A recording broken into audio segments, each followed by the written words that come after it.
Të pasur i dy organe frymarrjeje për këtë vit ka habitur fermerin Kujtim Zogu nga fshati Luzi Fushkrujës. Ngjarja ka ndodhur rreth një muaj më parë kur fermeri vuri re diçka të tepërt në viçin që sapo kishte lindur. Një pjesës mbi hund që me kalimin e javëve ju zmadhua duke ju afruar formës së një organi tjetër për frymarrje.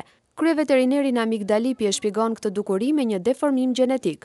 Ky është një rast i veçantë në komunën në bashkinë e Fushkrujës, që një vit ka lindur me organet e frymarrjes, pjesë e jashtme me pjesë e hundës është me dy, njëra është normale, ndërsa tjetra është një pjesë si rudiment. Kjo është një monstruozitet i lindur që nga keqformimi i embrionit në barkun e kafshës.